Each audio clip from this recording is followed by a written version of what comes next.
Hello again, everyone. Welcome to another episode of Spilling Tea. I am your host, Tiffany Daniels, and we are still going over the FDA Executive Summary for April 24th, 2014.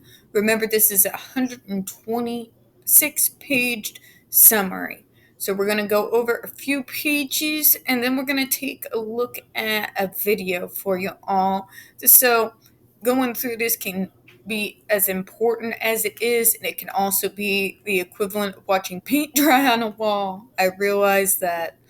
So let's go ahead and take a look at this, and we'll take a look at a few other things as well. So we are on page 11 towards the bottom. ESDs, which remember is electroshock devices, for aversive conditioning and pain perception. This section describes how different device characteristics can affect the perception of pain created by ESDs for aversive conditioning, and how this perception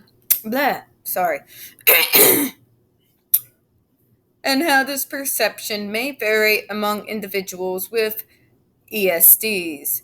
It should be noted that patient impressions induced by electrical stimulation provides a uniqueness that may not be observed with other types of aversive stimuli.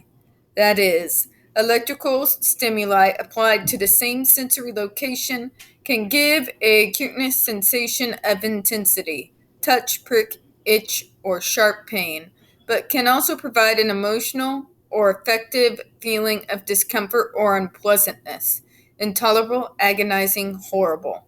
DeLito et al. 1992, Tashiro and Hagishima 1981, determining the degree to which the ESDs for aversive conditioning can cause certain levels of pain intensity and unpleasantness in challenging, and the purpose of this section is to explain this complexity by describing some of the known device and individual patient characteristics that have shown to affect shock perceptions. It should also be noted that data provided below is based on studies of individuals without disabilities. In an article by Ali, 2013, the author states that there is a widely held belief in the peer-reviewed literature that individuals with autism spectrum disorder, ASD, are insensitive to pain or have a high pain threshold. However, the author challenges this belief and instead proposes that there is a strong possibility that not all children with ASD expose their pain in the same way as a neurotypical child would: cry, moan, seek comfort, etc., which may lead to a misconception by caregivers and medical professionals that patients are insensitive, or to an incorrect belief that the child is not in pain. The author recommends further research to study pain expression in individuals with ASD, which would be the smart thing to do, of course. But basically what this is covering is they want to be taking a look at the ESDs in regards to what kind of harm they can cause, how painful they are.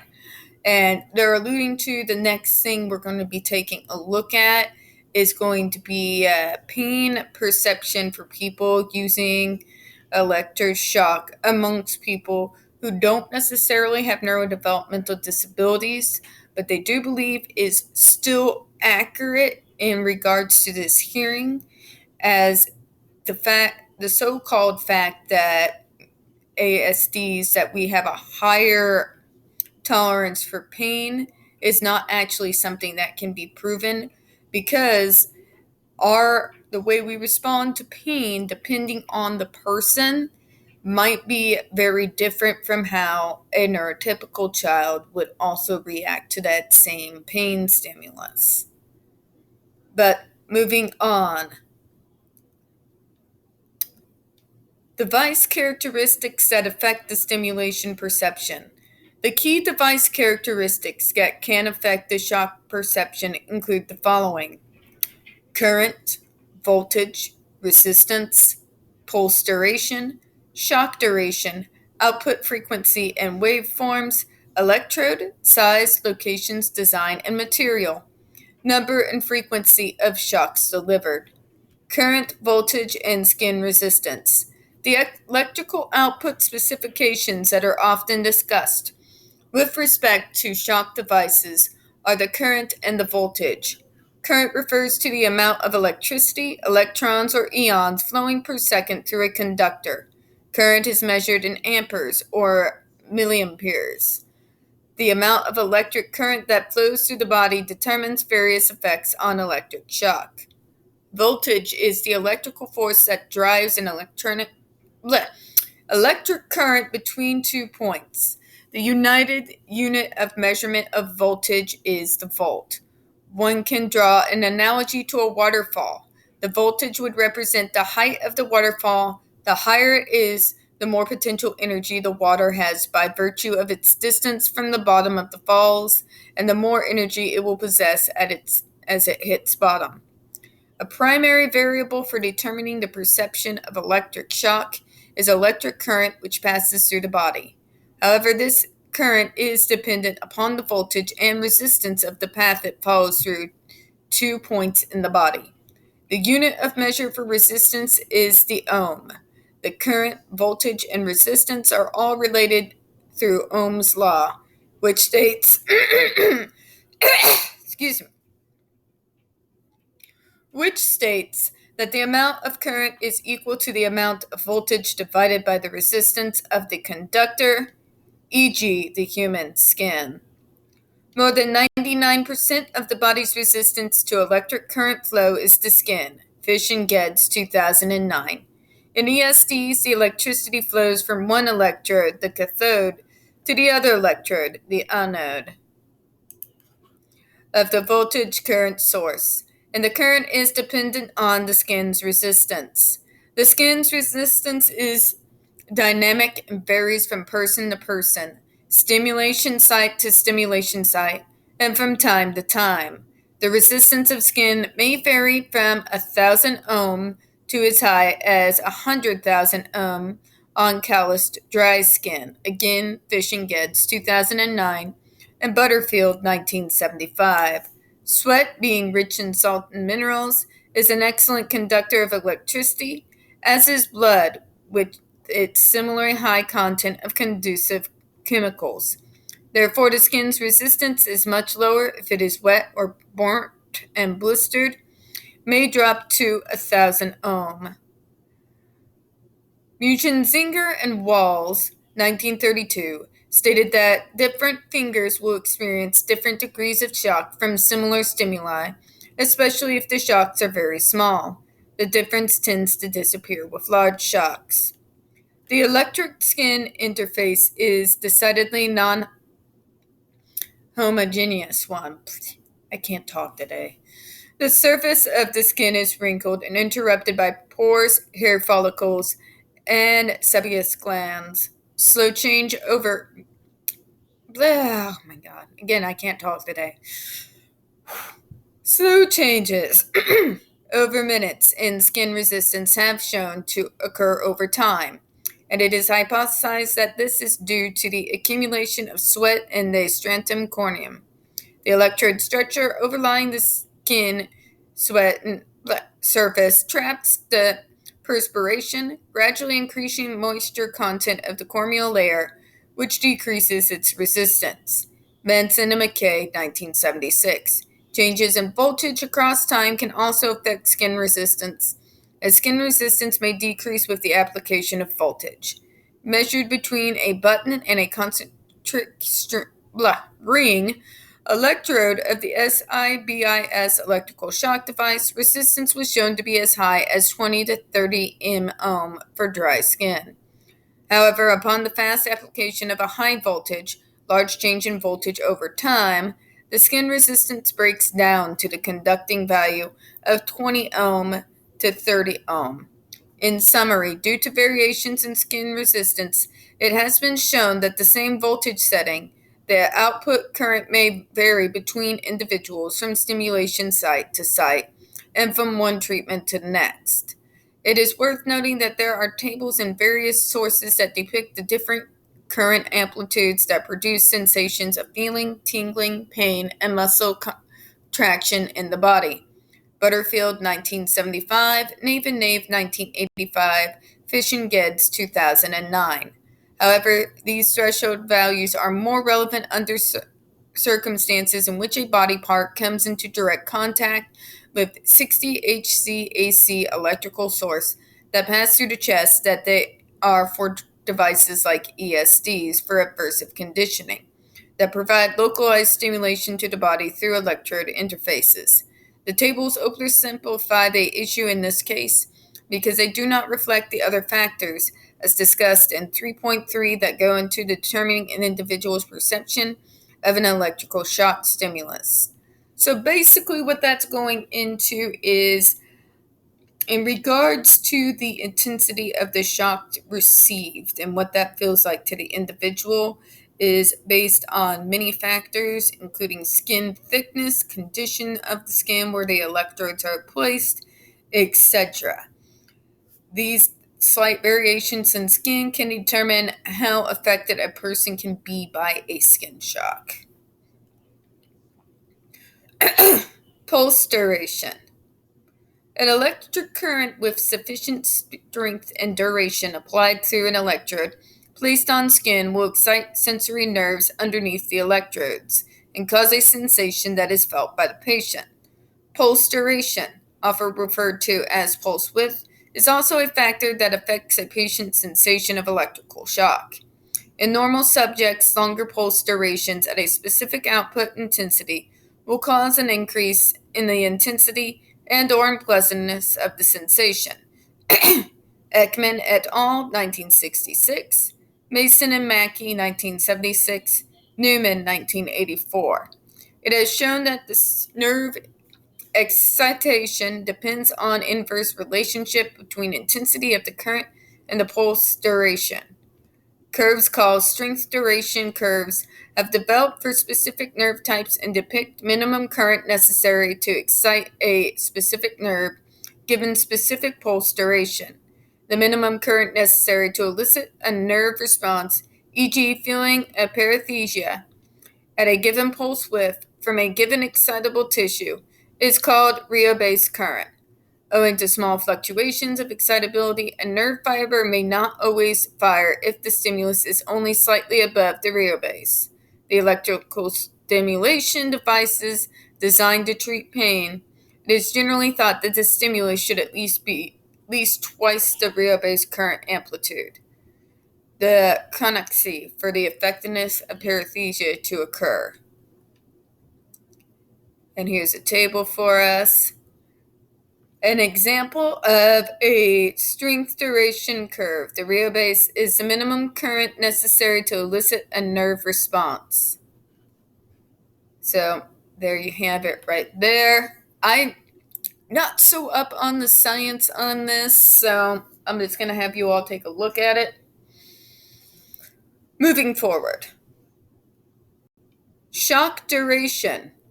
Shock duration is the amount of time the electrical stimulus is delivered to the body. In an article by Newman in 1984, it was stated that they performed a series of experiments and found that subjective intensity of pain from shock was a function of shock duration. However, no specific detail was provided regarding these experiments or the shock durations that were studied. So basically they were saying the longer the shocks and the longer and with more frequency that they use, the more painful they get. It's softening that particular nerve, if that makes sense to you. Output frequency and waveforms. The frequency of output stimulus can also affect the perception of electrical stimuli. When the direction of current flow polarity of a waveform changes over time, it is called an alternating current, AC. The frequency of alternating current signal is determined by noting the number of times the waveform changes polarity each second.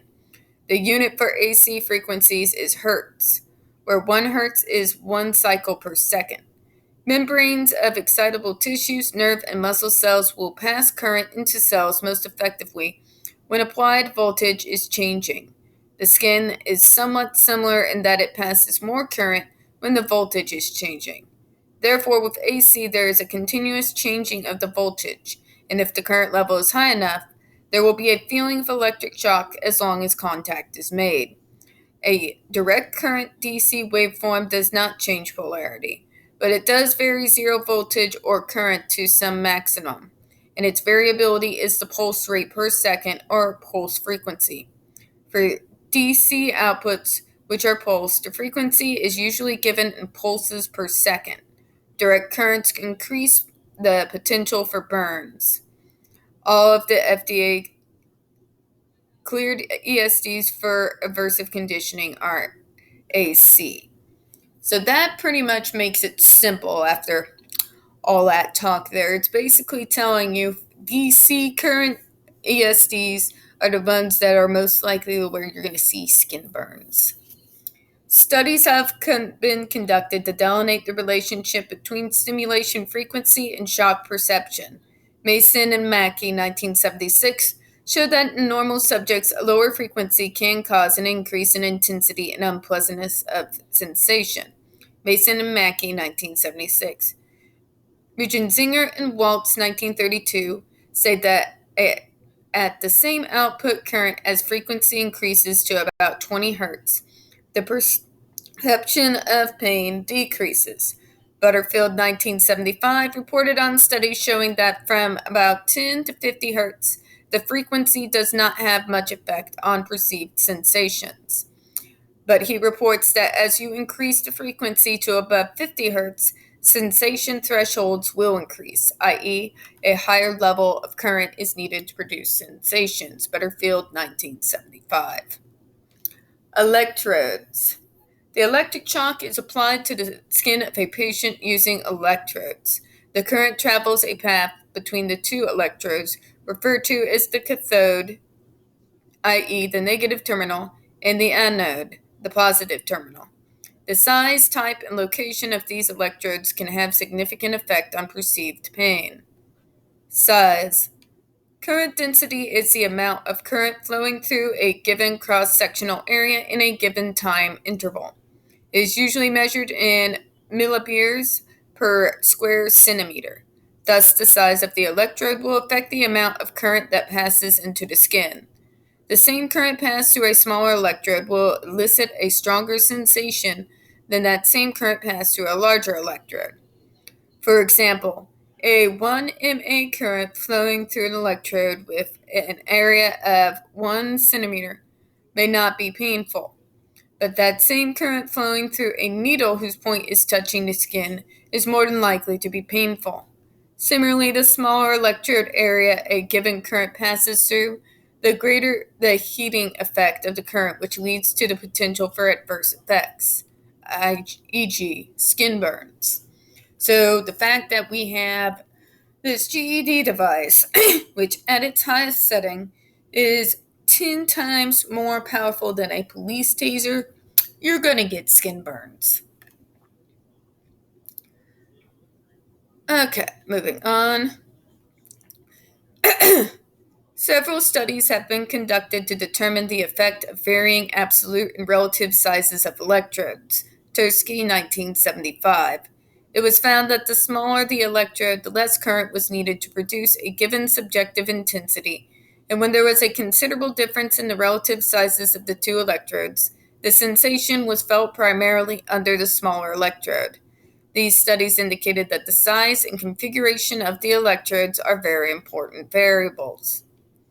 Verhoeven and von Dijk, 2006, studying neuromuscular electrical stimulation devices, studied electrodes placed on patella or the popliteal fossa in normal subjects. They demonstrated that although there was an individual variability in specific pain responses, when a specific output current was applied to both larger and smaller electrodes, subjects always reported reduced pain at the larger electrode.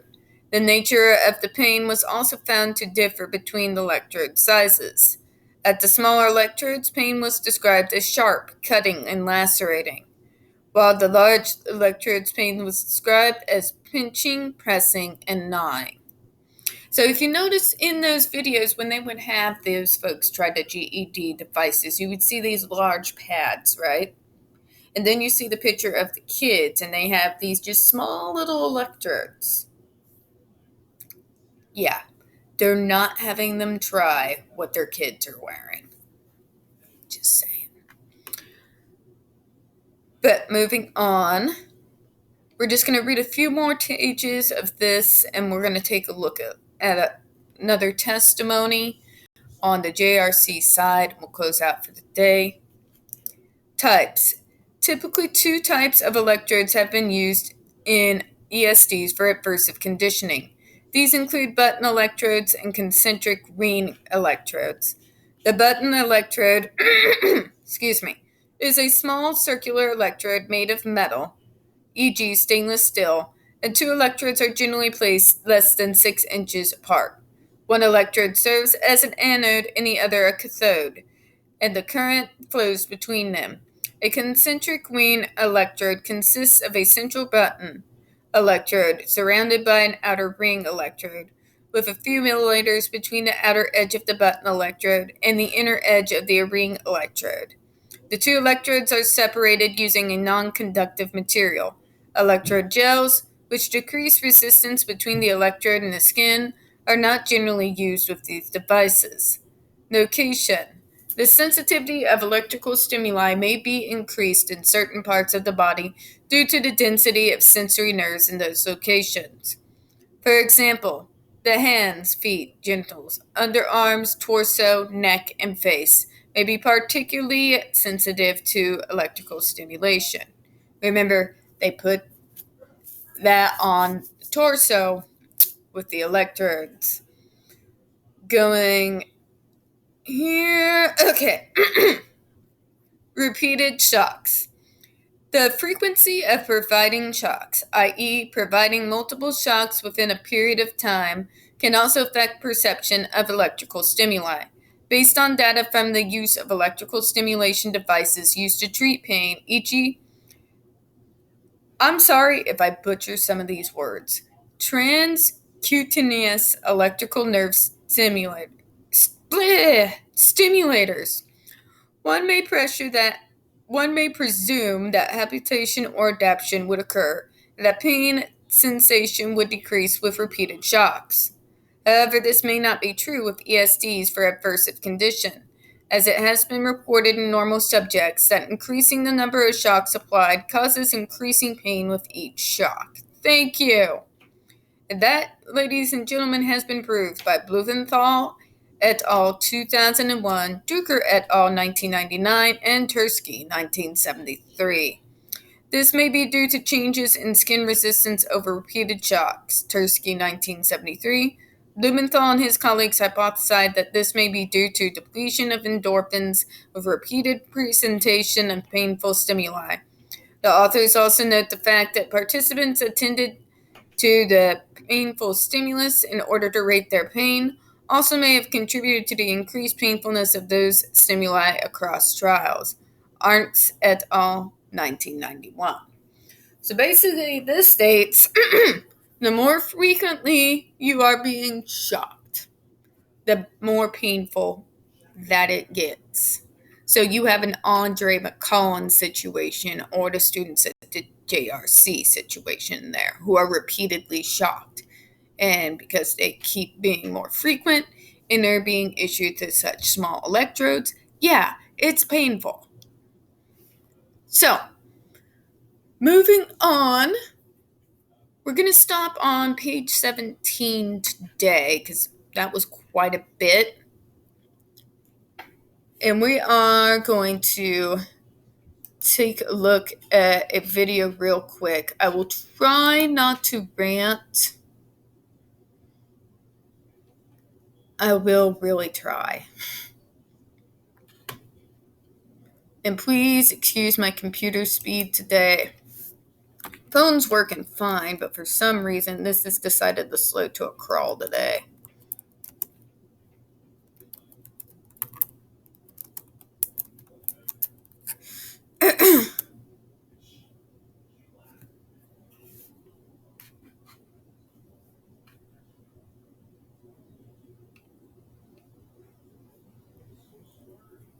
Okay.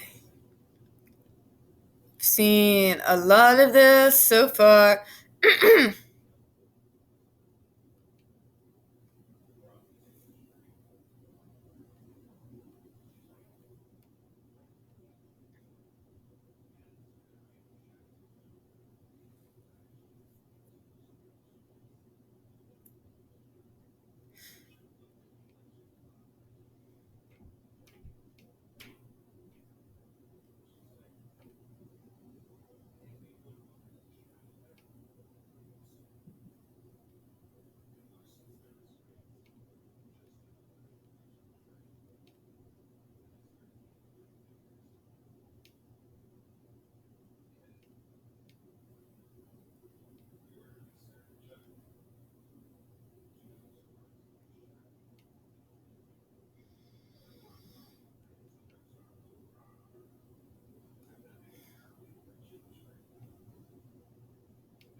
I swear I will try not to rant.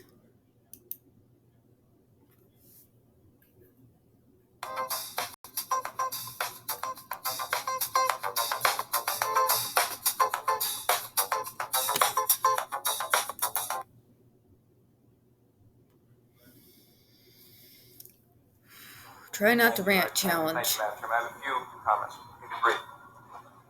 All of us in this room right now, at some time or another,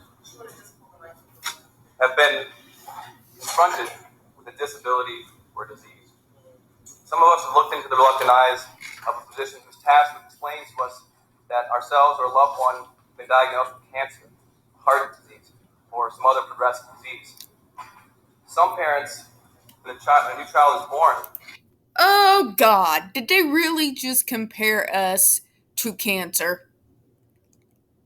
Did they really just compare us and their own students that they love so much? I did say I'd try not to rant. Oh my God. are informed that their child has a birth defect or a brain injury, and still others, due to A traumatic brain injury? Really? Really? That's real cute. God. tragic or unforeseen events, lose their ability to walk, see, or hear. Now, unfortunately, You the hear events what that we're I being describe compared are to? part of the human condition. Really? Really, When a Chad? disability or disease threatens our lives or the lives of our loved ones, we want one thing. We want hope. We want it. Huh. What the actual hell?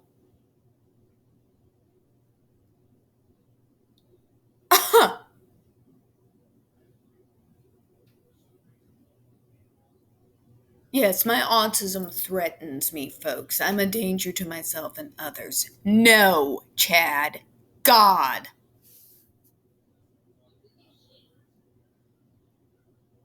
Now, I'm not looking down on folks that get in situations. I know meltdowns happen.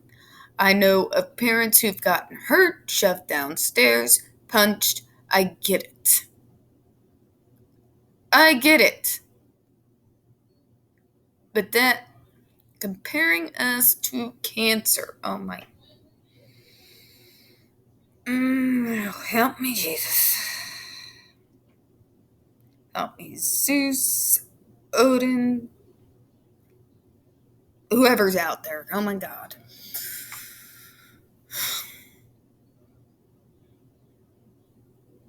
Yes, it's the tragedy narrative. We're such a tragedy. We're such a terrible burden on our families, and the JRC are there to take their kids away and, torture us.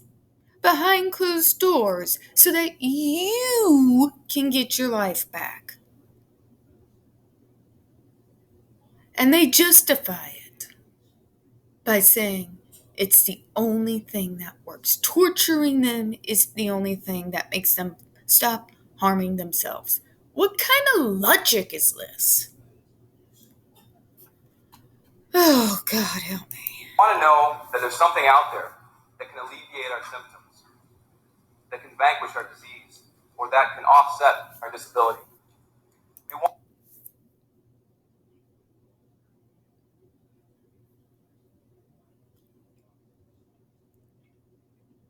Let's shock the autism out of them. Let's shock it out of them. That'll cure them. That'll teach them real good. God. We want to assure our affected spouses, and parents, and children that something can be done to help them. I'm gonna leave this on, but I gotta walk away a moment. Are particularly unique, and their problems are diverse. Before coming to JRC, they and their parents had no hope. They were told by professionals, there is nothing else we can do to help your son, or our program cannot safely manage your child, or we have exhausted all pharmaceutical and behavioral interventions. Now this is akin to being told, I'm sorry, your cancer has spread throughout your body, we can't do anything. Or we can only offer palliative care. Oh my God. Or is this dude your daughter will kidding simply have to learn to live with her disability. Now, as a clinician at the Rosenberg Center, I have the privilege of serving those few unlucky children and adults with severe behavior disorders that are refractory to all typical interventions. Some people we serve. Privilege. Privilege? Privilege. You sick son of a bitch. It's a privilege to torture us, you see. It's a privilege to deprive us of our basic nutritional rights. It is a privilege to make you have to earn the right to get a regular meal. It is a privilege to strap us on a 4-point board and shock us over 31 times with shocks 10 times more powerful than a police taser. It is a privilege, you see, to cause skin burns, muscle tense-ups, PTSD, extreme psychological issues,